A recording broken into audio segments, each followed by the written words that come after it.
Bonjour à tous, chers élèves de seconde. Nous nous retrouvons donc dans cette vidéo pour la troisième et dernière partie de notre chapitre H3 sur l'ouverture atlantique.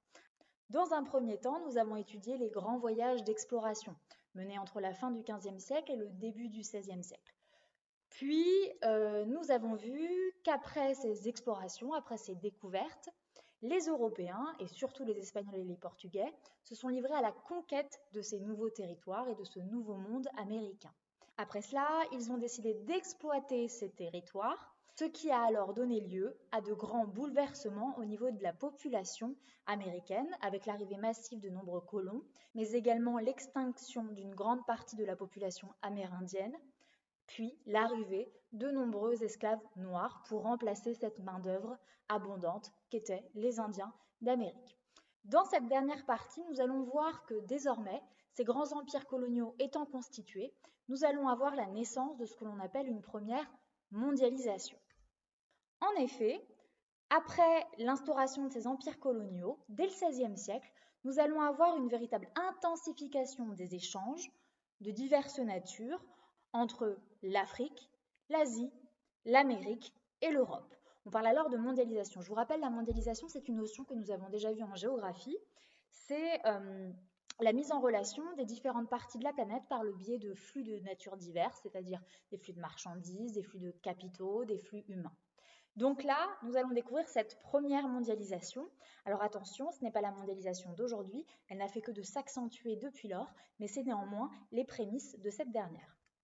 Pour commencer ce grand 3, nous allons nous intéresser au nouveau circuit du commerce, comme vous le voyez juste ici. Alors je vous rappelle qu'au Moyen-Âge, le commerce était organisé avec pour cœur la mer Méditerranée. Si vous vous souvenez bien, les cités italiennes dominaient alors le commerce en faisant l'intermédiaire entre l'Asie et l'Europe. Désormais, avec les empires coloniaux, le commerce va être totalement bouleversé et de nouvelles routes vont être créées qui vont véritablement être nettement plus grandes. Nous venons de le dire donc, avec la découverte du Nouveau Monde, le commerce va être totalement bouleversé et on va voir apparaître de nouvelles routes maritimes. Donc concentrons-nous tout d'abord sur les marchands portugais. Alors, ils partent du Portugal et la plupart du temps, ils partent vers l'Asie pour se fournir en produits divers, notamment les épices. Et sur le retour, ils s'arrêtent dans les comptoirs africains pour vendre à nouveau ces produits également en Afrique. Donc on a déjà une nouvelle route qui transite comme ceci. Nous allons désormais parler des Espagnols qui sont véritablement au cœur de ce nouveau commerce atlantique. Alors, les Espagnols réalisent de grands trajets 2 fois par an, vous allez voir pourquoi, à bord de navires marchands que l'on nomme les galions. Je suppose que ce nom vous dit quelque chose. Vous avez une illustration juste ici de ce que sont les galions. Les marchands espagnols partent donc 2 fois par an en Amérique. Ils sont pour cela protégés par la flotte royale. Pourquoi est-ce que le roi de l'Espagne les protège? Diverses raisons.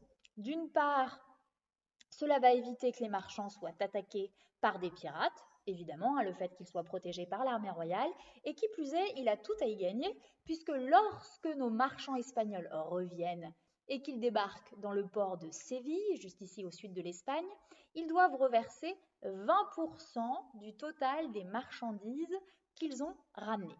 Donc, nos marchands partent 2 fois par an, je vous rappelle c'est un très très long trajet, et arrivent en Amérique. Ils chargent alors des produits divers, notamment des métaux précieux, l'or et surtout l'argent, qui sont exploités dans les nombreuses mines découvertes en Amérique. Deuxième chose, ils ramènent également d'Amérique des produits exotiques dont raffolent les Européens. Parmi ces produits, nous trouvons notamment le sucre, évidemment, premier produit agricole importé en Europe, mais également le maïs, le tabac, la tomate, l'avocat, etc., etc. Tous ces produits, faut que vous en ayez conscience, étaient totalement méconnus, inconnus des Européens. Donc c'est une découverte qui va totalement bouleverser le monde et les habitudes culturelles. Dans le même temps, lorsqu'ils arrivent en Amérique, ils ramènent également des produits européens, comme le vin par exemple, ou encore le blé. De fait, ce commerce organisé par les marchands espagnols ne profite pas seulement au royaume d'Espagne, il profite à toute l'Europe au niveau économique, puisque par exemple la France, qui produit énormément de blé, va vendre son blé aux marchands espagnols qui, après, iront le vendre en Amérique. On est vraiment sur un commerce très florissant. Si vous regardez bien ce commerce mené par les marchands espagnols, vous vous rendez bien compte que le centre désormais des échanges à l'époque moderne n'est autre que l'océan Atlantique. C'est véritablement cet océan qui va être au cœur de tout le commerce. Donc les grands ports qui vont alors se développer vont être les ports atlantiques, notamment Séville en Espagne, Lisbonne au Portugal, Anvers en Belgique, Amsterdam aux Pays-Bas. A l'inverse, nos ports méditerranéens, qui étaient eux florissants au Moyen-Âge, c'est-à-dire Genève et surtout la sérénissime Venise, vont totalement décliner. Alors en parallèle de ces échanges commerciaux de marchandises en plein essor à l'époque moderne, nous allons également avoir des échanges humains, des échanges atroces, c'est ce que l'on appelle la traite atlantique, c'est-à-dire le commerce d'esclaves africains vers l'Amérique. Tout d'abord, il faut vraiment que vous compreniez que c'est le développement du commerce atlantique qui va générer et qui va nourrir ce commerce des esclaves de l'Afrique vers l'Amérique. En effet, vous devez vous en rappeler, lorsque les colons européens, espagnols et portugais débarquent en Amérique, ils apportent avec eux des maladies. C'est ce qu'on appelle alors le choc microbien. De fait, une grande partie des Amérindiens va alors décéder. Pour compenser cette main-d'œuvre amérindienne morte, les Européens sont alors chercher une main-d'œuvre pour remplacer ces Amérindiens, et ce sont alors des Africains. Les Africains qui vont travailler afin de répondre à la demande des Européens pour les produits venus d'Amérique. En effet, si les Européens ne demandaient pas à tort et à travers d'avoir accès aux produits exotiques américains comme le sucre, jamais il n'y aurait eu d'esclaves sur ces plantations. Donc, c'est ce commerce, cet essor commercial qui va générer cette traite atlantique. Comment s'organise le commerce des esclaves, la traite atlantique à travers le monde? C'est un terme que vous avez déjà dû entendre au collège. On parle de commerce triangulaire, c'est-à-dire qui relie les 3 continents. Donc, cette traite atlantique, le commerce d'esclaves, est mené au XVIe siècle quasi exclusivement par les Portugais. Ils transportent produits, marchandises, mais également esclaves, qui sont alors vus comme des objets vivants en réalité, dans ce que l'on appelle des navires négriers. Ces navires négriers, dans un premier temps, partent d'Europe, direction l'Afrique. Ils vendent alors aux Africains, nos marchands négriers, ce que l'on appelle, ce que vous avez écrit juste ici, des pacotilles. Qu'est-ce que c'est les pacotilles en réalité? Ça va être des armes, souvent en mauvais état, c'est pour ça qu'on parle de pacotilles, de l'alcool également, ou encore des tissus. Par exemple, si vous savez ce qu'est le wax, c'est un tissu qui est très très porté en Afrique, avec différentes couleurs. C'est un tissu qui vient au tout départ des Pays-Bas et qui est du coup importé par les navires négriers en Afrique et qui après a été totalement approprié par les Africains et qui est aujourd'hui attaché à la culture africaine.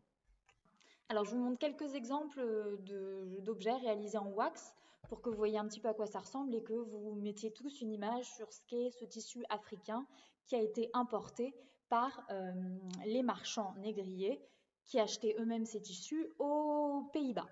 Alors ça, par exemple, c'est de la wax, ça c'est de la wax, hop, on continue, ça c'est de la wax, ça c'est de la wax. Donc vous voyez, c'est des tissus très colorés et aux motifs divers, je pense que vous avez tous déjà vus. Donc, en échange de tous ces produits que l'on va nommer les pacotilles, les navires négriers reçoivent de la part des Africains des esclaves, alors vus comme des objets vivants. Clairement, c'est ça. Ces esclaves noirs ont été capturés par des Africains. Donc ça, il faut que vous l'ayez bien en tête. Les Africains ont été mis en esclavage par d'autres Africains. Alors, il peut s'agir de Noirs ou encore d'Arabes.